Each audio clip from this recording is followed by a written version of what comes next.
Hi guys, Russ here again from Prime Motion Fitness. Since the last video, we had some emails from people wondering whether or not they could impact on their final score as a Victoria Police applicant by doing well at the fitness test.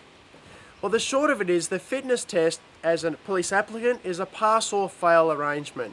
You must meet those minimum standards to pass. If you can, you pass. If you don't, you fail. It's really as simple as that. Now, scoring well above the minimum standards doesn't earn you any extra points because the fitness test is not based on a point scoring system. It's based on a pass or fail minimum standard system. Now, obviously it makes a good impression if you can comfortably meet those minimum standards. You won't get the opportunity to show them that you can do 500 push-ups because when you meet the minimum standards, they'll move on to the next test or the next applicant. But again, it makes a good impression if you're meeting those standards comfortably. At the same time, if you're not meeting them comfortably, in fact you're huffing and puffing like a choo-choo train to get to the minimum standards and then collapse, that's not going to make a great impression. But nevertheless, you will still pass the fitness test.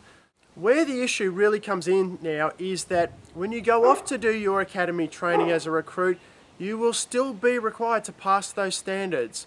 If you fail to meet those standards, ultimately you can lose your position as a recruit at the police academy. So what you need to make sure that you're doing is obviously building up a nice big buffer zone between those minimum standards that are required and the standards that you can actually achieve. Now, if you've ever been to any of our fitness training sessions, you'll know that we bang on about the importance of that buffer zone. Now, there's a number of reasons for that. Obviously, the first is that it makes a good impression. But two, when you're doing your academy training, you won't have to be stressing about the fitness test along with everything else. You can be confident about your fitness and you can worry about law exams, firearms training, defensive tactics, all of these other things that you're going to have to be meeting standards on as well. So it's just one less thing to worry about.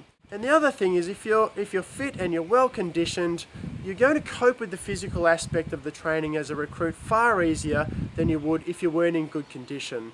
So if you find yourself in this situation where you're currently on the order of merit, you've passed everything, there's a reasonable chance if you haven't kept up your fitness training that your fitness has dropped. Of course, if you go into the academy then with that reduced fitness level, that's going to place you under more pressure when you start your training. Just be mindful about maintaining a reasonable fitness standard so you don't have any issues when you get to the academy. Okay guys, well that's enough for now. Get stuck into things and I look forward to chatting to you again in the next video.